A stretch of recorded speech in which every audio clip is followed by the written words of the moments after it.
President Trump is calling for a major investigation of voter fraud as he continues to stand by lies about the 2016 election, despite the fact his claims have been widely debunked by experts.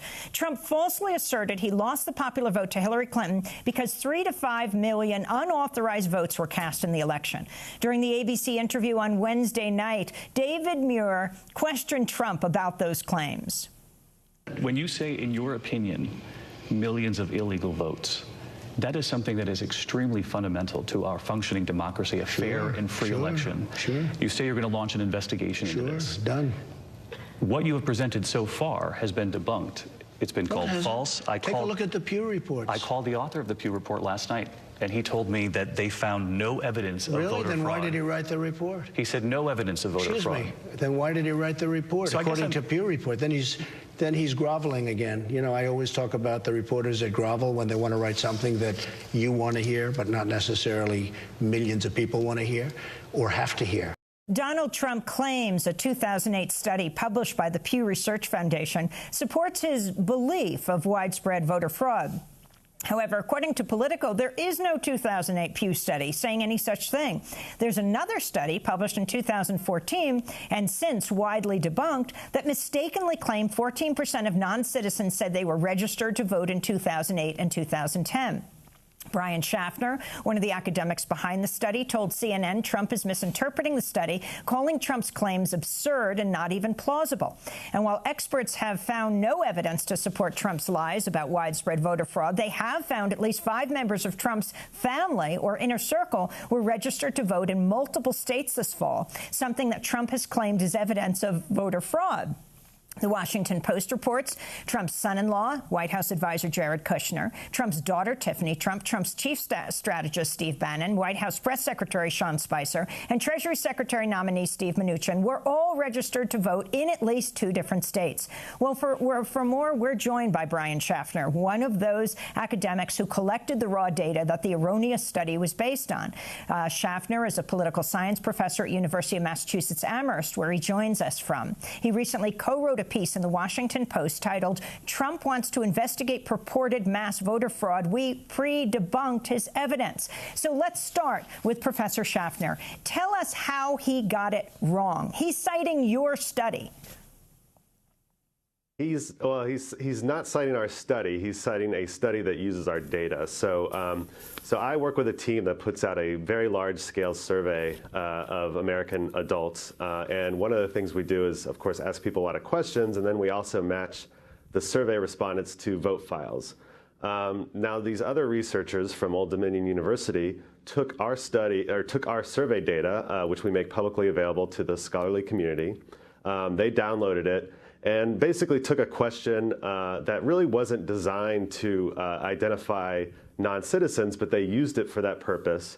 They identified a small number of what they thought were non-citizens and found that among that small group, there were about 14% of that group basically had a vote record in a recent election.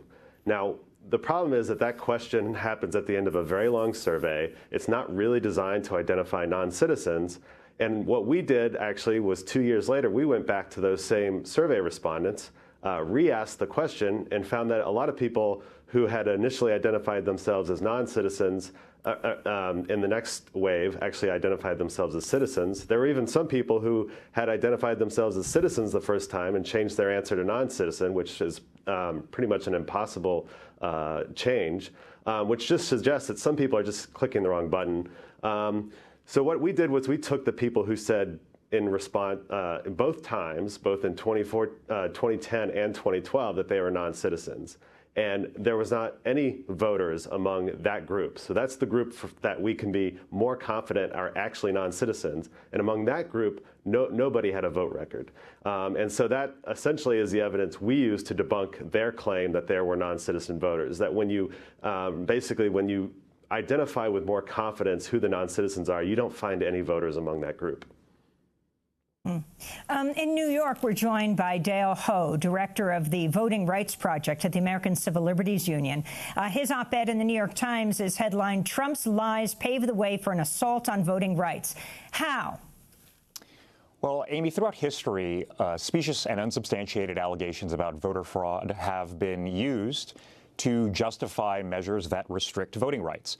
This was true 100 years ago when states in the South were passing things like poll taxes and literacy tests. They said, we have to charge people money for their votes because if we don't, then poor people will sell their votes. We have to make sure that voters can read because if they can't, then someone is going to be telling them how they should vote, and on and on and on. And you look, closer to the present, and during the 1980s, what Senator Jeff Sessions, the president's nominee for Attorney General, was most infamous for was for a failed voter fraud prosecution of 3 civil rights activists, one of whom was a close aide of Dr. Martin Luther King Jr., and it was one of the incidents that helped derail his nomination for a federal judgeship back then. And we see this again in more recent times with things like restrictive voter identification requirements and new registration restrictions.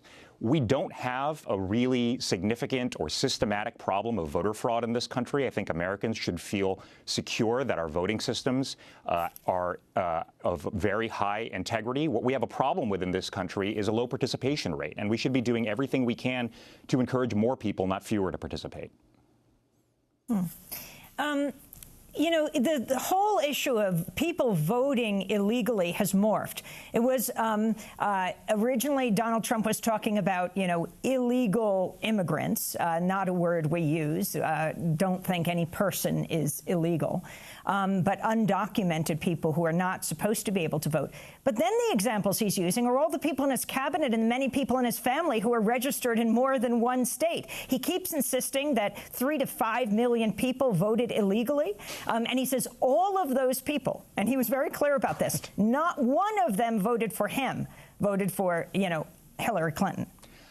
I think that's because he senses he has something of a legitimacy problem. He lost the election in terms of the popular vote by almost 3 million votes, which is by far the largest negative margin for anyone who has ever ascended to the presidency, certainly in contemporary times.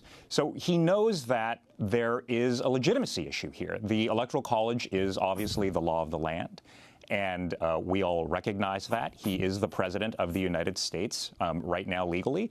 But most people don't think that that's the appropriate way of selecting our leaders, that the legitimacy of our government derives from the consent of the majority. And I think he senses that.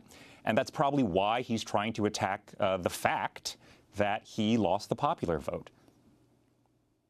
And yet, interestingly, when Jill Stein, the Green Party candidate, challenged the elections, wanted a recount in places like Michigan and Wisconsin, it was Donald Trump's lawyers who said that the election was not fraudulent. That's right. When he was president-elect, President Trump's legal team stated in court in a filing something to the effect of there is no evidence, or all the available evidence, rather, suggests that the 2016 election was untainted by fraud or mistake. If that was true a few months ago, it remains true today. Just because he's now the president of the United States and the most powerful person in the world, he doesn't have the power to warp reality and change what was true a few months ago. So The Guardian is reporting that Vice President Mike Pence has privately told lawmakers that the Trump administration will, quote, initiate a full evaluation of voting rolls in the country and the overall integrity of our voting system in the wake of this past election. The significance of this, the idea that this will lead to massive voter suppression, which is already taking place around the country, Dale. Well, that's a concern. There are a number of states, as you alluded to, that have passed laws in the last 5 years that make it harder for people to register to vote and cast a ballot. The Department of Justice over the last few years has been very active in pushing back against those laws and fighting for the right of every American to participate.